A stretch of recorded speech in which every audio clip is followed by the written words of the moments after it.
du gouvernement.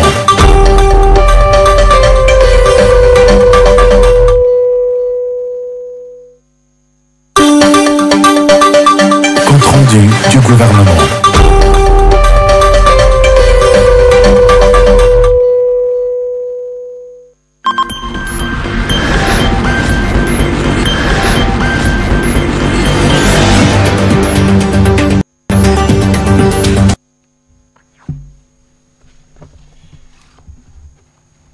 Compte rendu de la 39e réunion du Conseil des ministres. Le président de la République, chef de l'État, a présidé ce vendredi 11 avril 2025 à la Cité de l'Union africaine, la 39e réunion du Conseil des ministres. 4 points étaient inscrits à l'ordre du jour, à savoir 1. Communication de son Excellence Monsieur le Président de la République. 2. Points d'information. 3. Approbation d'un relevé des décisions du Conseil des ministres. 4. Examen et adoption de textes. La communication du Président de la République a porté sur 3 points principaux, à savoir 1. De la gestion des catastrophes dues aux pluies diluviennes et autres. Le Président de la République a commencé par rappeler sa communication à l'occasion de la 2e réunion extraordinaire du Conseil des ministres tenue le 6 décembre 2024, où il avait attiré l'attention du Conseil sur la recrudescence des catastrophes naturelles dans notre pays, entre autres des inondations meurtrières et des pluies diluviennes. Afin de prévenir toute aggravation de la situation, il avait exhorté le gouvernement à renforcer ses capacités de réponse rapides et efficaces face aux crises humanitaires, en dotant les structures compétentes comme la Caisse de solidarité nationale et des gestions humanitaires de catastrophes, des ressources matérielles et financières nécessaires. Récemment, le 4 et 5 avril 2025, les pluies diluviennes ont frappé la ville de Kinshasa et la province du Congo central, provoquant des inondations sévères, de pertes en vies humaines, des déplacements de population, des destructions d'infrastructures vitales, ainsi que de perturbations majeures des circulations, notamment sur la route de l'aéroport de Ndjili et sur la RN1.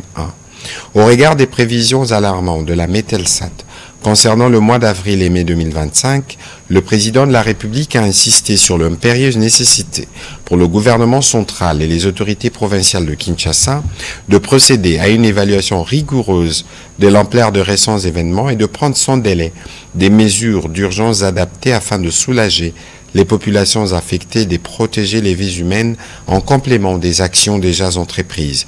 Il a par ailleurs engagé la Première ministre avec tout le ministre sectoriel à définir un schéma clair et opérationnel des gestions de catastrophes en vue de prévenir de nouvelles tragédies. De même, le ministre des Finances a été instruit de veiller à la mise à disposition effective de fonds nécessaires au profit de la Caisse de solidarité nationale et des gestions humanitaires de catastrophes afin de lui permettre de remplir pleinement sa mission. Le deuxième point de la communication du président de la République a porté sur la réduction du prix du passeport biométrique ordinaire. Fidèle à son engagement pris en 2019 afin de soulager nos compatriotes du poids financier lié à l'acquisition du passeport ordinaire biométrique, le président de la République avait alors décidé d'en réduire le coût à l'équivalent en francs congolais de 99 $ américains. Cette décision s'inscrivait dans une vision plus large de l'action publique, celle de rapprocher l'état des réalités quotidiennes de nos concitoyens en faisant de la justice sociale, de l'efficacité administrative et de la bonne gouvernance les piliers de notre gestion. Aujourd'hui, dans la même dynamique, avec la ferme volonté de rendre ce document essentiel encore plus accessible, le président de la République a pris la décision, après analyse des différents paramètres lui présentés, de ramener les prix du passeport ordinaire biométrique à l'équivalent de dollars américains, 75 $. Cette mesure, à forte portée symbolique et sociale, vise à garantir à chaque citoyen et chaque citoyenne un droit fondamental, celui de pouvoir s'identifier et circuler librement sans que des conditions financières n'en constituent un frein. Elle participe également d'une volonté politique affirmée de réformer l'administration au service de la population en la rendant plus équitable et plus inclusive. Son exécution devra se faire avec rigueur, équité et responsabilité en tenant compte des éléments suivants. La préservation des engagements contractuels en cours afin de maintenir la crédibilité de l'État et sa capacité à honorer ses obligations essentielles. La sauvegarde de la paix sociale en évitant toute démarche brusque ou précipitée susceptible d'affecter les agents impliqués dans la chaîne de production et des délivrances de passeports dont le rôle reste crucial. À cet effet, il a instruit la ministre d'État, ministre des Affaires étrangères, à engager sans délai une concertation approfondie avec le ministre d'État, ministre du Budget et celui des Finances. Par ailleurs, il est attendu que la ministre d'État en charge des Affaires étrangères soumette dans les meilleurs délais au gouvernement un calendrier clair et détaillé de mise en œuvre, comportant notamment la date précise du lancement officiel du nouveau passeport ordinaire biométrique avec la nouvelle tarification. Le troisième point de la communication du président de la République a porté sur la problématique de suspension des mandataires publics. Le président de la République est revenu sur le constat des tensions concernant la gestion des actions disciplinaires à l'égard des mandataires publics, tant au sein des entreprises du portefeuille que des établissements publics de l'État, en vue de garantir le fonctionnement harmonieux et de préserver la paix sociale. Le président de la République, sans préjudice des textes légaux et réglementaires, a décidé que toute initiative de suspension d'un mandataire public par sa tutelle lui sera désormais systématiquement communiquée pour approbation préalable et expresse. La Première ministre a informé. Cette mesure vise à assurer que toutes les décisions soient prises en toute transparence et conformément aux règles en vigueur. Tous les cas de suspension litigieux et ceux contestés en cours doivent lui être communiqués dans les meilleurs délais. Par ailleurs, le président de la République a engagé la Première ministre à organiser régulièrement, avec le concours de son cabinet, du ministre du portefeuille, des sessions de formation à l'attention des responsables tant des entreprises et établissements publics que de la tutelle sur les procédures disciplinaires afin d'éviter les abus et de garantir les droits et les obligations des uns et des autres. Au deuxième chapitre du Conseil de ministres de ce jour, relatif au point d'information, État et administration du territoire. Le vice-premier ministre, ministre de l'Intérieur, a présenté au Conseil l'État et l'administration du territoire. L'état d'esprit de la population a été principalement marqué par la consternation consécutive au sinistre dans la ville de Kinshasa, par l'inondation de plusieurs quartiers provoqués notamment par les débordements de la rivière Ndjili. Dans un autre chapitre, il a informé le Conseil de l'organisation d'un atelier dans quelques provinces à l'intention de comités locaux de sécurité en vue de lutter efficacement contre la criminalité et le banditisme. Au chapitre de catastrophes et sinistres, le vice-premier ministre, ministre de l'Intérieur, a évoqué pour le cas des pluies diluviennes de Kinshasa, les bilans de 48 décès, plus de 7000 sinistrés. Il a aussi fait mention du bilan dans la province du Congo central, mais aussi du naufrage d'une baleinière dans la province de l'Équateur. Des pluies diluviennes ont également fait périr 2 personnes dans la province du Sud Kivu et 2 autres dans celle du Tanganyika. Toujours sur ce chapitre sécuritaire, le vice-premier ministre, ministre de la Défense nationale, a quant à lui informé le membre du Conseil de la situation des opérations militaires sur les différents fronts, y compris celles dans la périphérie de Kinshasa. Évolution de la situation récente sur le marché d'échange ainsi que de biens et services. Intervenant comme invité, la gouverneure de la Banque centrale a indiqué que la conjoncture économique reste marquée par la poursuite du processus de désinflation et de la stabilisation du marché d'échange en dépit de perspectives mondiales moroses. En effet, l'inflation et la dépréciation de la monnaie nationale reculent par rapport à l'année précédente. Cette situation est le fruit d'un maintien d'une politique monétaire restrictive et d'une meilleure coordination de politique conjoncturelle. Au cours de la première semaine d'avril 2025, le taux d'inflation hebdomadaire s'est établi à 0,16% contre 0,15% une semaine plus tôt, portant les cumuls annuels à 2,52% contre 3,9% la période correspondante de 2020. 2024. En glissement annuel, le taux d'inflation a atteint 10,16% contre 21,34% à la période correspondante de 2024 et une prévision de 7,8% à la fin de 2025. Au 3 avril 2025, le franc congolais a connu par rapport au dollar américain une dépréciation de 0,12% à l'indicatif et une appréciation de 0,16% au parallèle par rapport au 28 mars 2025.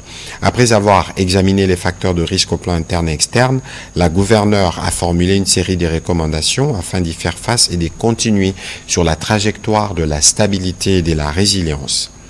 Situation épidémiologique en République démocratique du Congo. Le ministre de la Santé a présenté la situation épidémiologique en RDC, essentiellement liée au Mpox et au choléra.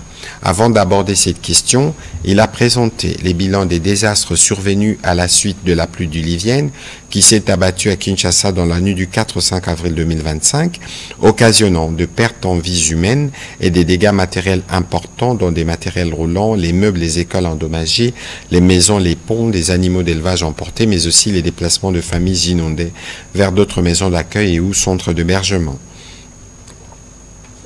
Au 10 avril, il a été enregistré plus de 70 décès disparus, plus de 150 blessés, 73 établissements de soins de santé ont été touchés dans 8 zones de santé et 21 606 ménages touchés dans les 10 zones de santé et plus de 7000 personnes sinistrées sont provisoirement hébergées au stade de Martyr et Tata Raphaël. Tous les enfants de moins de 5 ans reçoivent de vaccins et les blessés sont acheminés progressivement dans les établissements de santé. Revenant sur la situation épidémiologique, il a signalé une tendance de diminution pour le Mpox et une hausse des cas notifiés pour le choléra. La situation des pandémies dans les zones sous occupation a fait également partie de la note qu'il a présentée. Note d'information relevant du secteur des affaires foncières. La ministre d'État, ministre des Affaires foncières, a présenté au Conseil la note relative à l'interdiction de la désignation des agents et cadres des circonscriptions foncières par les gouverneurs et autres autorités des entités territoriales décentralisées en vue d'atteindre les objectifs liés à la bonne gouvernance foncière telle qu'inscrite dans la lettre de mission de la Première ministre chef du gouvernement. Or, il s'observe dans plusieurs provinces la violation de la loi en ce qui concerne la nomination dans les circonscriptions foncières qui sont sous la responsabilité directe du ministre des Affaires foncières. Ces nominations qui non seulement violent les textes légaux, mais consacrent également l'absence de l'expertise adéquate. D'autres gouverneurs vont jusqu'à remettre en cause les actes des autorités des tutelles. Pour faire face à cette situation, elle a estimé qu'il est urgent que son ministère prenne les actes qui s'imposent pour mettre fin à l'anarchie qui s'est installée dans ces secteurs au niveau de plusieurs provinces. À son tour, le ministre d'État, ministre des Infrastructures, a donné à l'intention du Conseil les informations sur l'état de la route nationale numéro 1 reliant Kinshasa à Matadi ainsi que sur les débordements des eaux de la rivière Ndjili ayant occasionné des graves inondations et de pertes importantes en vies humaines et matérielles. En effet, le trafic a été perturbé sur la RN1 provoquant de longues files de véhicules disséminés entre la cité des Kassangoul et les triangles de la cité verte à Kinshasa avec plusieurs dégâts, notamment des érosions.